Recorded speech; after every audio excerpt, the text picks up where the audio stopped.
C'est un peu compliqué ce matin parce que Simon et Mélanie sont en train d'aider les parents à Simon. Donald est aux acétates au lieu d'être au son. Moi, je suis au son puis je suis ici en avant. Donc, c'est un peu compliqué ce matin.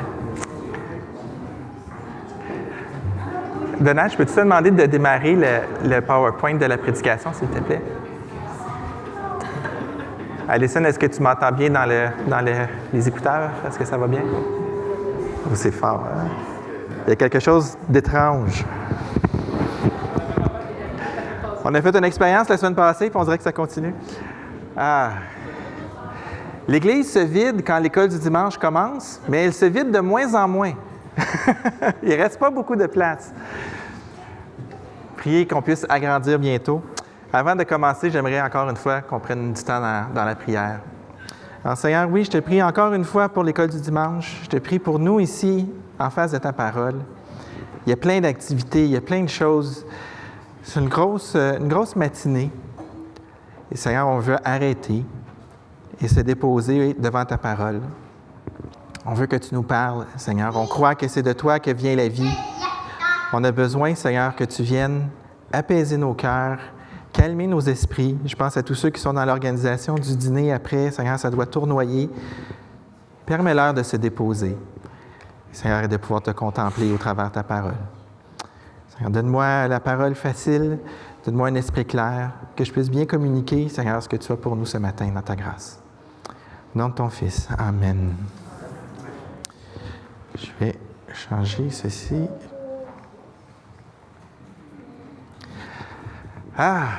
J'espère que vous vous portez bien, j'espère que vous allez bien. On a un beau soleil derrière les nuages, un peu timide. La semaine passée, on a commencé à regarder l'épître aux Corinthiens, la première épître aux Corinthiens. On a regardé juste l'introduction de la lettre et ce matin, on va être encore dans l'introduction de la lettre. Et j'espère qu'à la fin de ce matin, vous allez pouvoir porter cette petite phrase dans votre tête et qu'elle va avoir plein de sens. Dieu nous donne Jésus. Paul essaie de communiquer ça aux Corinthiens dès le début de la lettre. Dieu nous donne Jésus. En fait, Paul a une version spéciale de cette phrase-là en tête. Il dit « Dieu fidèle nous donne Jésus, le roi Messie. » Messie puis roi, ça va un peu ensemble, mais Paul essaie de communiquer ça. Et je trouve ça long, cette deuxième phrase-là. Donc j'espère qu'à la fin, juste la première phrase, on va avoir toutes ces idées-là en tête pour nous accompagner. Je veux que la version courte soit l'équivalent de la version longue dans leur tête ce matin. C'est mon objectif. Et on va faire une brève récapitulation de ce qu'on a vu la semaine passée. On ne va pas tout refaire la semaine passée. Si vous n'étiez pas là, je vous en prie, écoutez-la pour que vous ayez les morceaux pour comprendre comment on va regarder tout le reste de l'épître après. Donc, le 1er septembre, vous allez voir ça sur YouTube ou peu importe la plateforme, si vous n'avez pas pu être là. On a vu la semaine passée qu'à Corinthe, il y avait de très gros problèmes. C'est une église avec des gros problèmes éthiques, des gros problèmes spirituels, des gros problèmes sexuels, des gros problèmes d'orgueil. Mais Paul l'appelle quand même l'Église de Dieu. Et ça devrait déjà nous donner une bonne indication de comment Dieu considère nos vies, considère les choses autour de nous. Et on a vu que quand il y a des problèmes, quand il y a du mal, du vrai mal, quand il y a du mal, on a deux tendances naturelles face au mal. On a vu que certaines personnes vont vouloir tolérer, justifier, accepter, normaliser la chose qui est mauvaise. On va se convaincre que c'est pas mauvais et ça va nous aider à faire face à la situation. On ne sera plus dérangé par le mal parce qu'on va avoir trouvé le moyen d'éteindre notre conscience et de l'appeler bien. Et on a aussi l'option d'être tellement scandalisé et tellement découragé devant le mal qu'on se dit « c'est sans issue, c'est trop grave pour que Dieu puisse faire quoi que ce soit, baissons les bras. » Et je ne sais pas si vous vous souvenez, je vous ai dit, les non-chrétiens aussi ont ce genre de réaction-là. Les non-chrétiens ont une autre évangile, ils ont une autre façon de réagir au mal qui varie d'une personne à l'autre. Mais nos sociétés font la même chose. Devant quelque chose qui est mal, elles vont soit abandonner ou soit se dire « Ah, mais dans le fond, c'est peut-être correct » et avec les années, intégrer des choses qui sont mal dans la culture. Comment gérer le mal, celui que l'on connaît, celui qu'on voit l'autre commettre? Et là, Paul présente une troisième voie que seuls les chrétiens peuvent vraiment emprunter. Et l'approche de Paul est différente. L'approche de Paul, c'est de dire, le croyant a de la valeur aux yeux de Dieu. Il l'a choisi. Donc, il y a l'Esprit de Dieu en lui. Le croyant est en progression, il est en marche. Donc, quand on a à faire face au mal, l'étape 1, c'est de se rappeler que c'est un enfant de Dieu, qu'il a l'Esprit en lui, qu'il est en progression. On va commencer par être reconnaissant pour les choses que Dieu fait dans la vie de cette personne-là. C'est pas normal, là. C'est pas naturel. Tu m'as fâché, Seigneur, là, quelqu'un m'a blessé, merci pour lui. C'est pas normal de faire ça. Mais c'est ce que Paul fait avec les Corinthiens. Il veut insister sur le fait qu'il est reconnaissant à Dieu de plein de belles choses que Dieu est en train de faire dans leur vie. Et il cherche à entrer dans le travail de Dieu. Il voit que Dieu est en train de travailler avec les Corinthiens qui sont égarés et il veut embarquer dans le travail de Dieu. Et oui, vous savez quoi? Le non-croyant a de la valeur aux yeux de Dieu. Il porte l'image de Dieu. Et quand on voit le mal chez nos voisins non-croyants, on doit, dans cet ordre, leur présenter un Seigneur, leur présenter un Sauveur et leur permettre de découvrir la vie selon Dieu. Des fois, notre tendance, c'est de commencer par l'étape numéro 3. On veut les convaincre de changer de comportement. Et ce n'est pas ce qu'ils ont de besoin. Ça ne sert à rien de vivre la vie chrétienne sans le Seigneur Jésus. Est-ce qu'on est convaincu de ça? Oui. On n'est pas sauvé par les œuvres, mais quand je regarde les non-croyants, il faudrait bien qu'ils pratiquent les œuvres de Dieu. Non. Il faut qu'ils rencontrent le Seigneur. Bon, rencontrer le Seigneur, rencontrer le Sauveur, il n'y a pas vraiment un ordre, là, mais on ne peut pas seulement présenter un sauveur. Parce que quand on présente seulement un sauveur puis qu'on ne présente pas le Seigneur, on présente un sauveur qui sauve de quoi? Des fois, la personne est complètement démolie par des épreuves de sa vie. On n'atterrit pas en disant « Tu sais, tu as perdu ta femme, tes enfants, ton travail. Tu es pécheur. » OK? Jésus sauve de beaucoup de choses. Mais Jésus nous sauve du fait qu'il est le Seigneur. Donc, en quelque part, si 1 et 2 peuvent changer de place, on ne peut pas présenter 2 sans jamais présenter le numéro 1. On ne peut jamais présenter le Sauveur sans arriver à présenter le Seigneur en quelque part. Les différentes formes de l'Évangile, de faux évangiles, qui promettent santé, richesse, bonheur mondain et terrestre, c'est ceux qui veulent présenter le numéro 2 sans jamais présenter le numéro 1. Et ça, ce n'est pas un évangile. Il y a un autre mot pour ça, ça s'appelle une hérésie. Okay? On ne présente pas l'Évangile comme étant « tous tes problèmes financiers vont être réglés », même si c'est clairement dans les choses possibles que Dieu peut faire. Et en passant, quand on remet notre vie en ordre en suivant les principes du Seigneur, souvent, beaucoup de problèmes qu'on s'est attirés disparaissent. Mais ce n'est pas ça l'Évangile. C'est une conséquence de l'Évangile, des fois, mais ce n'est pas l'Évangile. C'est quoi l'Évangile? En Jésus, Dieu te sauve des conséquences éternelles du mal que tu as commis. Ça, c'est comment Dieu réagit face au mal. Il pourvoit à un vrai moyen d'endiguer le mal. Le mal, les manquements, les fautes, les péchés, c'est le même concept. Et tout le reste que Dieu donne, c'est de l'extra. Mais le salut, c'est que Dieu nous sauve des conséquences éternelles du mal qu'on a commis. Et le reste, c'est l'extra.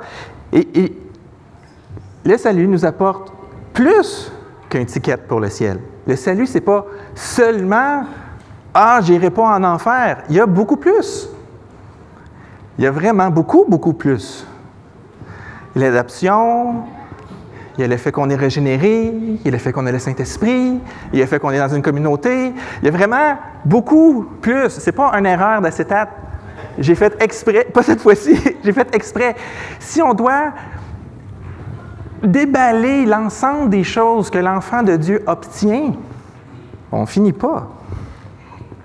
Il y a vraiment beaucoup de choses. Mais surtout, Dieu nous donne Jésus. Ça veut dire quoi, ça, Jean-Philippe? Dieu nous donne Jésus. Je n'ai pas Jésus dans une armoire à la maison. C'est pour ça qu'on va prendre un peu de temps ensemble ce matin. On va relire notre texte ensemble. 1 Corinthiens, chapitre 1. Paul, appelé à être apôtre de Jésus-Christ par la volonté de Dieu, et le frère Sosthène, à l'Église de Dieu qui est à Corinthe, et à ceux qui ont été sanctifiés en Jésus-Christ, saints par vocation, et à tous ceux qui invoquent en quelque lieu que ce soit le nom de notre Seigneur Jésus-Christ, leur Seigneur et le nôtre. Que la grâce et la paix vous soient données de la part de Dieu notre Père et du Seigneur Jésus-Christ. Je rends à mon Dieu de continuelles actions de grâce à votre sujet pour la grâce de Dieu qui vous a été accordée en Jésus-Christ. Car en lui, vous avez été comblés de toutes les richesses qui concernent la parole et la connaissance, le témoignage de Christ ayant été solidement établi parmi vous, de sorte qu'il ne vous manque aucun don, dans l'attente où vous êtes de la manifestation de notre Seigneur Jésus-Christ. Il vous affermira aussi jusqu'à la fin pour que vous soyez irréprochables au jour de notre Seigneur Jésus-Christ. Dieu est fidèle, lui qui vous a appelés à la communion de son Fils, Jésus-Christ, notre Seigneur. Dieu nous donne Jésus. Dieu te donne Jésus. Il veut te donner Jésus. La première chose à laquelle je voudrais m'attarder ce matin, c'est cette idée de Dieu fidèle. Je n'ai pas mis Dieu est fidèle. C'est Dieu fidèle. C'est comme si, des fois, on a Dieu, en hébreu, ils ont El Shaddai, El Olam. On a un vieux chant qu'on chante avec des noms de Dieu. C'est comme l'attribut de Dieu est collé à lui. Il est ceci. Dieu est fidèle, mais ce n'est pas comme un attribut extérieur. C'est Dieu fidèle. C'est ça qu'il est. Un Dieu fidèle. Et c'est pas, au verset 9, il est au début de la phrase. C'est pas une question de traduction ici. En grec, l'effet est vraiment là. Dans le texte original, l'idée, c'est vraiment, ça c'est la phrase. Dieu fidèle. C'est comme si je disais, Dieu fidèle. OK, Jean-Philippe, il ressemble à quoi, Dieu fidèle? Dieu fidèle, si tu veux voir, c'est qui? C'est celui qui t'a appelé à la communion avec son Fils, à la communion de son Fils, Jésus-Christ, notre Seigneur. C'est comme si le but, c'est juste de dire, Dieu est fidèle. Paul aurait pu arrêter là, mais il décrit la fidélité de Dieu, comment elle s'est exprimée dans le fait qu'il nous appelle à communier à son Fils. La fidélité dans l'Ancien Testament, dans le Nouveau aussi, c'est cette idée il n'y a pas de changement, il n'y a pas d'erreur. Il y a une loyauté, il y a une absence d'hypocrisie, il y a une constance. Dieu ne bouge pas, il ne change pas d'idée, il ne revient pas sur sa parole. Il ne peut pas, c'est ça qu'il est, fidèle. Et on pourrait se demander pourquoi Paul veut connecter la fidélité de Dieu. Pourquoi il vient rentrer ça ici dans la lettre au début? Il a parlé de plein de belles choses juste avant que Dieu va accomplir dans la vie des Corinthiens.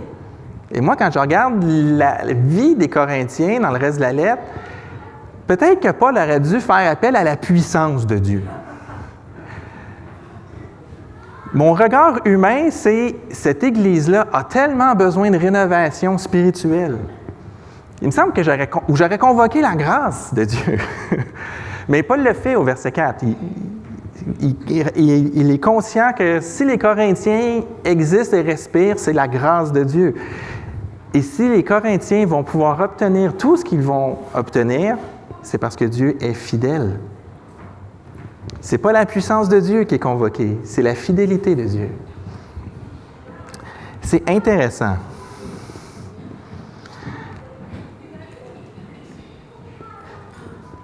Une autre des raisons pourquoi je crois que Paul fait référence à la fidélité de Dieu, c'est à cause de l'échéancier de Dieu.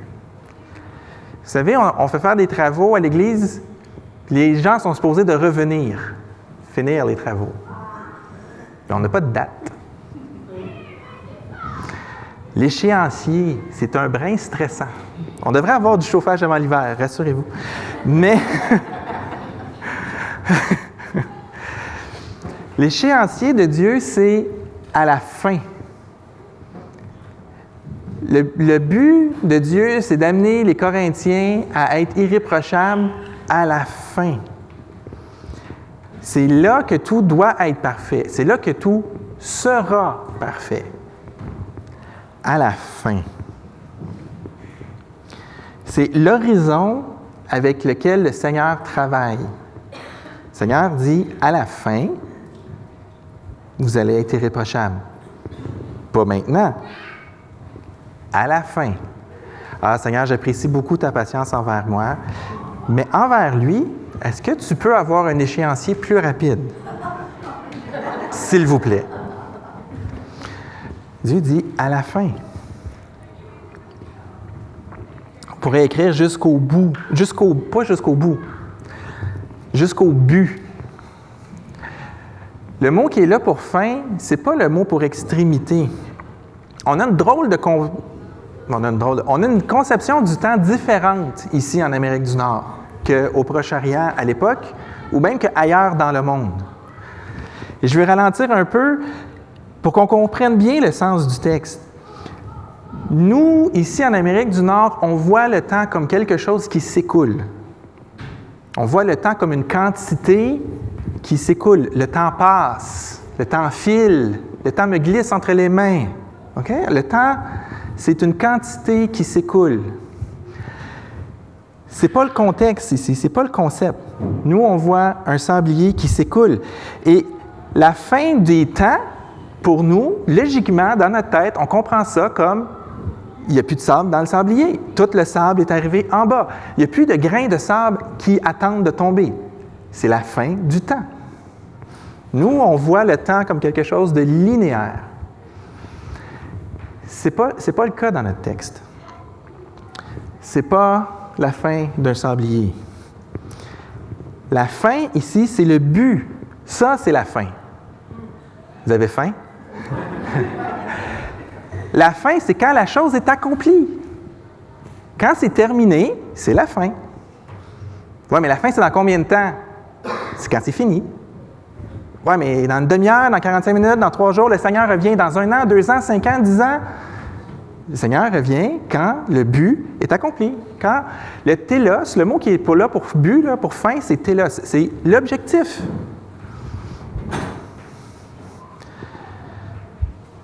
J'ai une question. Quand termine la célébration du dimanche matin? C'est une vraie question. En Amérique du Nord, à l'église de Saint-Louis, 11h30, on finit. Puis là, il reste du temps, puis là, je regarde mon temps, parce qu'on finit quand ça finit. Ça finit à 11h30. Nous, ça finit, ça c'est notre roi. Ça finit quand le roi dit 11h30. Ailleurs dans le monde, ça finit quand c'est fini. Ça finit quand c'est fini. Nous, ça commence quand ça commence, ça finit quand c'est fini. Ça commence à 10h, la célébration ici dans la grande salle. L'église commence avant. Hein? L'église commence à 9h, vous pouvez être là à 8h30, nous aider à installer les choses. 9h15, le temps de prière, vous serez rendu 9h, le temps de prière, hein? De 9h à 9h30. La vie en église commence avant la célébration. La célébration commence à 10h. Il y a des gens qui n'arrivent pas à 10h. Les Nord-Américains, ils sont là. C'est vrai que les gens qui sont en train de chanter, puis là, il y a plein de gens qui passent, c'est vrai qu'il y a un désordre, il y a quelque chose. Mais à la fin, tous les Nord-Américains sont là en train de regarder leur montre. Comment qu'il va finir? Il reste 3 points, il est rendu 10h25. Quand est-ce qu'on finit? On finit quand on a fini. Pour Dieu, dans notre texte ici, la fin, c'est quand le but est atteint. La fin d'une course, c'est quand? Bien, quand tout le monde a passé la ligne d'arrivée. Ouais, mais la télé a dit qu'à 10h30, on change d'émission, on ne diffuse plus la course, on diffuse autre chose. Et il reste 15 personnes, ils n'ont pas fini le marathon, on va les attendre. En Amérique du Nord, on ne les attend pas. Ils reverront plus tard aux nouvelles. On a l'horloge. Dieu, quand il dit qu'il va nous rendre irréprochables jusqu'à la fin, il va nous rendre irréprochables au but. Encore une fois, il y a plein de mots dans la Bible pour parler de l'extrémité, comme nous, on concevrait le temps, l'extrémité d'un bâton. Il aurait pu utiliser un mot pour dire le bout de la corde du temps. Mais ce n'est pas ça que Paul dit. Il parle du but. Vous allez être irréprochables. Il vous affermira aussi jusqu'à ce qu'il ait terminé son projet. C'est ça le sens. Fait que c'est décourageant, parce qu'on ne sait même pas la quantité de temps. Comme Nord-Américain. On est comme, « Oui, mais combien de temps, Seigneur? » Quand je vais avoir fini mon projet. « Maman, quand est-ce qu'on mange? » Quand le souper est prêt. C'est ce concept-là. C'est incroyablement frustrant pour nous qui aimons comme une espèce de grille. Dieu ne nous parle pas comme ça ici. Les Corinthiens et nous sommes embarqués dans le projet de Dieu. Et c'est un gros travail, c'est un gros projet. C'est un gros projet que Dieu entreprend aussi dans la vie de ceux qui nous entourent. Et la source de motivation, ce qui fait qu'on va tenir le coup tout le long de ce processus, qu'on ne sait pas combien de temps de grains de sable va prendre, mais qu'on sait que Dieu veut amener à la fin de la cuisson. On a besoin de savoir que Dieu est fidèle, parce que c'est un long processus. Dieu agit et il nous démontre son caractère par ses œuvres. Ça, c'est quelque chose de très clair dans la parole souvent. Ton caractère, je vais le voir dans ce que tu fais. C'est intéressant parce que des fois, les gens font des choses qui n'ont pas le caractère en arrière. Ils font semblant. Il y a aussi des gens qui prétendent avoir un caractère puis on ne voit pas les œuvres. Eux aussi font semblant. Choisissez quelle hypocrisie vous préférez, mais Dieu, lui, démontre qui il est par ses actions. Et l'œuvre de Jésus, on l'a vu la semaine passée, l'œuvre de Jésus est suffisante. Et ça doit être ce qui nourrit la fidélité de Dieu, ce qui devrait nourrir notre compréhension de la fidélité de Dieu, c'est que Dieu est tellement dans son projet qu'il a donné Jésus sur une croix pour toi. Ça, c'est à quel point il est, comme on dit au poker, all in. Il met tout ce qu'il a pour accomplir son projet. Ton passé a été guéri à la croix, ton présent est en sécurité, nourri par la croix, et ton avenir, ici on parle d'espérance, à la fin, il va tout accomplir, on le sait parce qu'il a donné Jésus sur la croix. C'est ce qui garantit notre futur. Jésus au repas du Seigneur, il nous dit, l'alliance est scellée avec mon sang. Tout passe par lui. Notre sécurité, la sécurité éternelle de chacun de nous, et même la promesse de transformation et de sanctification, elle est scellée par le sang de Jésus. Ça nous prenait ce roi Messie là, qui vienne. Face au mal qui ronge le monde ou qui te ronge, Dieu, sa solution, c'est qu'il offre son Fils. Et Jésus vient accomplir le projet de Dieu en mourant sur la croix pour racheter ceux que le Père lui a donnés. Dieu, au travers de l'œuvre de Jésus, te tend la main. Est-ce que tu saisis sa main? Jésus a payé pour tout le mal que tu as fait et veut te donner une vie nouvelle. Il veut guérir ton passé, il veut te donner la force de vivre le présent. Jésus nous donne une vie nouvelle. Ça fait partie des choses que Dieu nous donne. Il veut te rendre parfait pour le jour de son retour. C'est ton avenir. Et c'est le caractère de Dieu, c'est la fidélité de Dieu, à quel point Dieu est conscient de l'importance de son projet, à quel point il est dédié à son projet, qui garantit tout ça. C'est pas par ta force, ni avant que tu acceptes l'offre de Dieu, ni après que tu aies accepté l'offre de Dieu.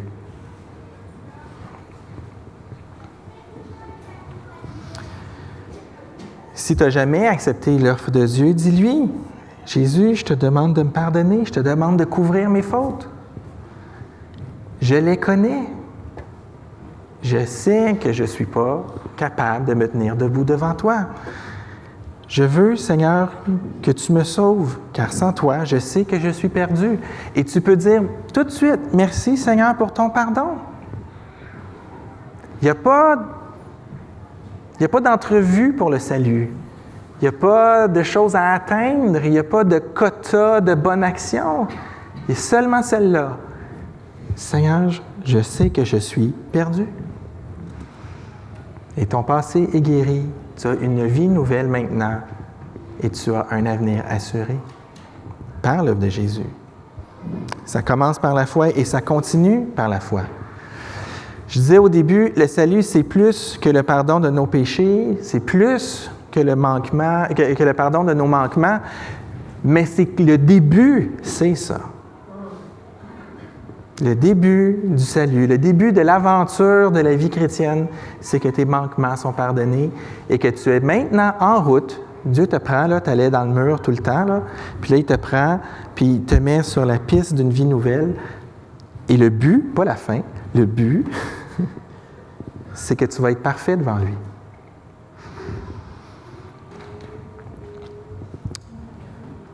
Et là, il y a une autre perle dans ce texte-là qui est vraiment compliquée. Je vais essayer de la rendre le plus limpide possible. Je viens de faire sauter la limite de temps, que j'ai du temps devant moi.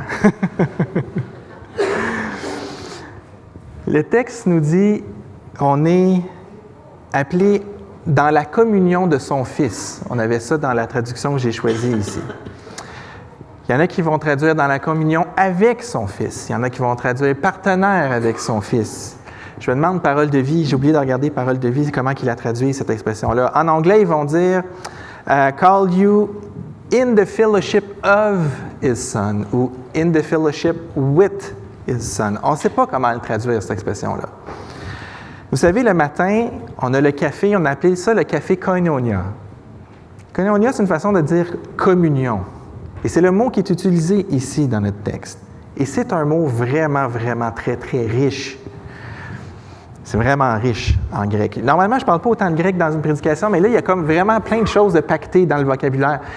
C'est un mot compliqué. On a de la difficulté à le traduire. Pas qu'on ne sait pas vraiment à quoi il veut. Il fait référence à beaucoup de choses en même temps. Qu'est-ce que Paul veut dire dans la communion de son Fils?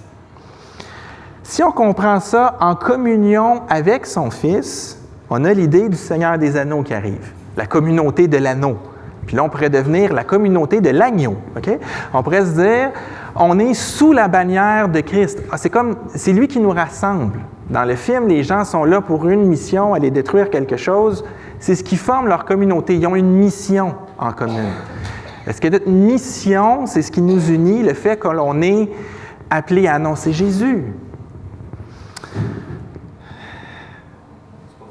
C'est pas faux. Exactement. C'est pas faux. Mais c'est pas vraiment ça va pas là où le texte veut nous amener. C'est pas qu'on est regroupé sous Jésus, c'est notre chef. Bien si Jésus, c'est notre chef. Il y a plus que ça. C'est pas non plus. Il y a d'autres traductions qui vont comme dire partenaire avec Jésus. Mais là, c'est un peu comme si Jésus puis nous, on était bodés sur le même pied d'égalité, puis on travaille dans la même affaire. C'est pas faux non plus. On est co-héritiers, on a reçu tous les mérites de Christ. C'est vraiment spécial tout ce qu'on a en Jésus. Fait que, est-ce que c'est cette idée que nous partageons le lien filial que Jésus a avec son Père? Bien, c'est aussi une des conséquences du salut. C'est aussi quelque chose qu'on a. Vous savez que vous pouvez vous pointer devant Dieu le Père puis faire comme si vous étiez Jésus. Dans le sens où il vous donne. Et Dieu nous donne, pas parce qu'on le mérite, là, hein, on se comprend, mais Dieu nous donne ce statut-là.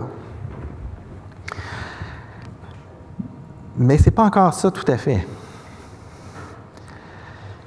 C'est vraiment très, très riche, ce mot-là. Fait que je vais essayer de vous donner quelque chose de positif, comme une définition positive. Au lieu de dire « c'est pas ça », puis vous laisser traîner, vous trouverez tout ça.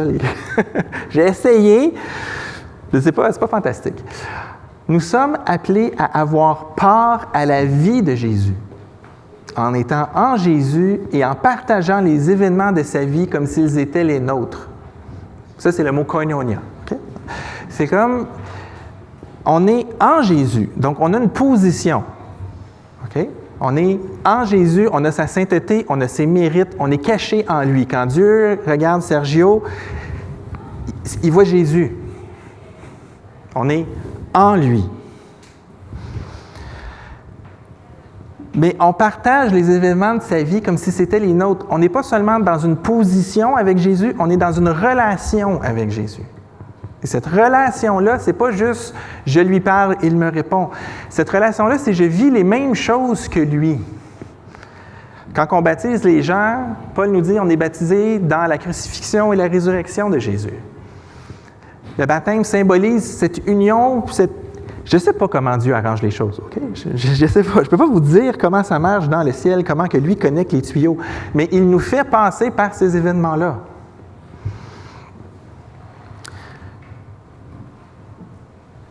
On vit la croix, on vit... Et ça va dans l'autre sens. Jésus communie à ce qu'on vit. L'Hébreu va dire, on a un souverain sacrificateur qui compatit à nos faiblesses en parlant de Jésus. Il sait ce qu'on vit. Lui aussi a une relation avec nous. Il est avec nous dans ce qu'on vit. Et nous sommes en communion avec lui. Nous vivons ce que lui vit. Et Paul est en train de dire, il va vous rendre irréprochable jusqu'au but. Dieu est fidèle. Il vous conduit à la communion avec son Fils. Le meilleur que je peux vous donner, mes enfants, nous dit Dieu le Père, c'est que vous allez être avec Jésus. Je vous donne Jésus. Pas juste comme un étendard, pas comme un body avec qui marcher. Vous rentrez en lui, lui en vous. Vous avez Jésus. C'est vraiment difficile à exprimer.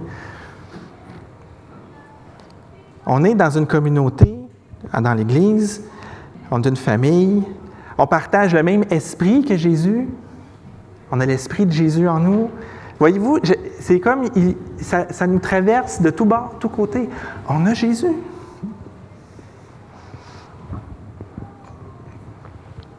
Et quand tout le reste s'en va dans nos vies, on a Jésus. On a chanté « Donnez-moi Jésus ». Devant toutes les épreuves de la vie, j'ai Jésus. On chantait « Quand viendra la mort, donnez-moi Jésus ». Vous savez, notre frère Jean-Guy Camus est aux portes. Il a hâte de rencontrer Jésus. C'est vraiment gros.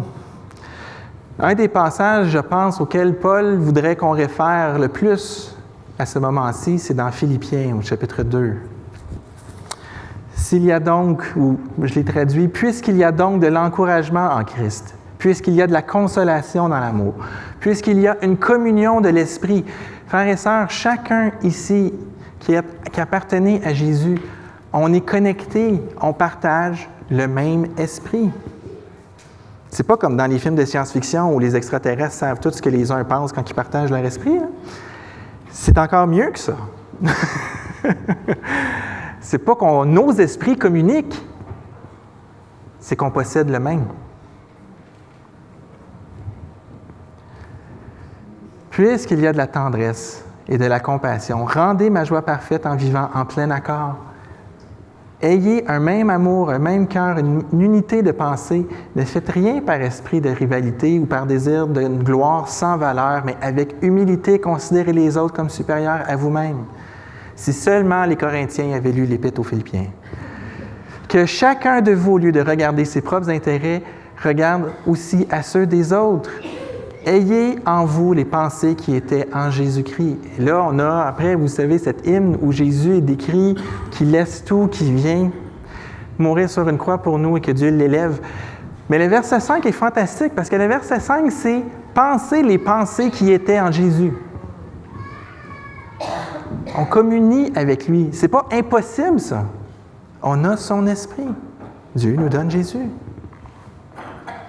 Et c'est Dieu qui nous appelle, et c'est une action divine que Dieu fait de sa propre volonté, il nous choisit et il nous place en communion avec Jésus. C'est participer à sa vie à Jésus, c'est participer à son œuvre. Quand Paul dit « J'accomplis dans mon corps ce qui manque aux souffrances de Christ », est-ce que Paul peut faire plus que mourir sur une croix? Mais c'est parce que Jésus n'a pas fini de travailler. Il est en train de bâtir son Église. Et Paul vit les souffrances que Jésus n'a pas vécues le temps qu'il a marché sur terre, parce que maintenant, c'est à lui de faire ce que Dieu l'a appelé à faire. Et il souffre. Et il appelle ces souffrances-là les souffrances de Christ, parce que c'est Dieu, Jésus, en communion avec lui, qui est en train de faire les choses. Vous pouvez communier aux souffrances de Christ en annonçant l'Évangile, en servant à l'Église, en prenant soin de vos familles. C'est participer à la croix, à son retour, partager son esprit, partager son attitude, partager ses fardeaux, partager ses objectifs, partager ses souffrances. Dieu est présentement en travail, en train de produire ça dans la vie de chacune des personnes qui lui appartient ici ce matin.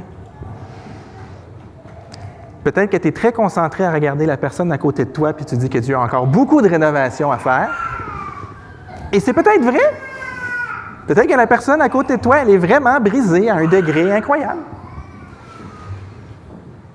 Sauf que le gâteau n'est pas fini d'être cuit. Vous savez, un gâteau, c'est pas toujours bon. Quand il y a juste la farine au début, c'est pas fantastique. Hein? Je vous le suggère pas, en tout cas. Dieu nous donne Jésus. Et ça, c'est le summum que Dieu peut donner. Et Paul est vraiment reconnaissant parce qu'aux Corinthiens, Dieu a choisi de leur donner Jésus. Les Corinthiens courent après plein d'affaires. Ils ne sont pas comme nous, là. Eux, ils veulent la gloire, ils veulent les dons visibles, ils veulent les regards sur eux, ils veulent être bien vus, bien mangés, être bien considérés. Comme je disais à la blague l'autre fois, merci Seigneur qu'on n'est pas comme les Corinthiens. Mais plus sérieusement, toi, qu'est-ce que tu veux? Qu'est-ce que tu veux? Si tu as une occasion de t'asseoir et de prier tranquille 2 secondes, les enfants sont couchés par miracle, ils dorment, tu es tranquille, tu n'es pas trop brûlé, tu as 3 secondes de cerveau à toi, tu te tournes vers le Seigneur, tu dis « Seigneur, s'il te plaît, je veux ». Tu complètes la phrase comment? Comme Église, qu'est-ce qu'on veut? On veut une grosse bâtisse avec plein d'organismes, puis est-ce que c'est ça qu'on veut? C'est pas une mauvaise chose. Est-ce que c'est ça qu'on veut? Est-ce que moi, je veux être un pasteur dans une grosse bâtisse? Moi, j'espère que ce projet-là va... Je prie que ce projet-là se réalise. Bien, est-ce que l'objectif, c'est une grosse bâtisse? Dans les 9 premiers versets de la lettre, je ne sais pas si vous avez remarqué quand j'ai lu, j'ai fait exprès, dans les 9 premiers versets, 10 fois, Paul fait référence à Jésus. C'est comme si Jésus était devenu une virgule dans ce texte-là. On est toujours en train de se buter à lui. Paul, il y a comme quelque chose à signifier. Yo, les amis, arrêtez de courir après plein d'affaires. Vous avez Jésus. Dieu vous donne la communion avec son Fils.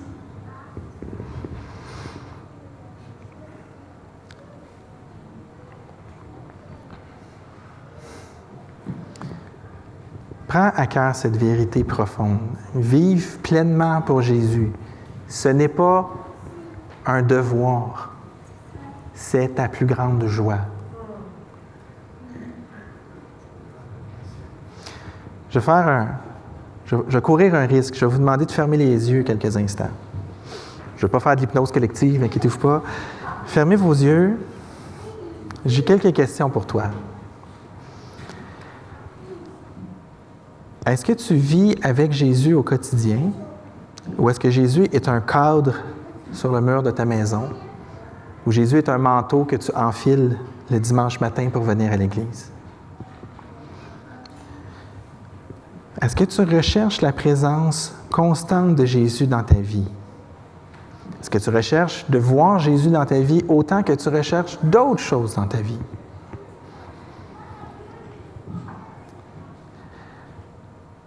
Et là, probablement que tu as vu qu'il y avait une différence d'importance entre un élément que tu recherches dans ta vie et être collé sur Jésus. Je vais te poser la question, comment tu te sens avec cette différence-là maintenant? Est-ce que tu veux te laisser transformer par son Saint-Esprit? Dieu veut faire ça en toi. Dieu est en train de faire ça en toi. Il veut te transformer par son esprit. C'est ce que lui veut faire. Mais toi, est-ce que c'est ce que tu veux que Dieu fasse? Crois-tu que de répondre à l'appel de Jésus maintenant, c'est non seulement une bonne chose, mais ta plus grande joie? Seigneur, répondre à ton appel, c'est pas ma plus grande joie. Surtout si ça implique de la souffrance ou du deuil. Tu es tout seul devant Dieu maintenant. Je ne vois pas dans ton cœur, je ne regarde pas ton visage présentement. Je suis sûr que le Seigneur fait remonter une pensée présentement. Quel aspect de ta vie le Seigneur t'appelle à travailler ce matin? Quel aspect de ta vie est en train de te montrer? Il est en train de glisser son doigt, de mettre un bout de ta vie en surbrillance. Quelle décision Dieu t'appelle à prendre ce matin? Veux-tu prendre position ce matin pour Dieu? Pour qu'il dirige cet élément-là de ta vie qui est surligné. Peut-être que tu as gardé le contrôle sur des bouts de ta vie. Est-ce que tu veux les laisser à Dieu? En échange, il te donne Jésus. Est-ce que c'est assez? La nature de Jésus, son obéissance parfaite, sa direction pleine de compassion et de patience, son héritage dans les cieux, son esprit, est-ce que c'est assez?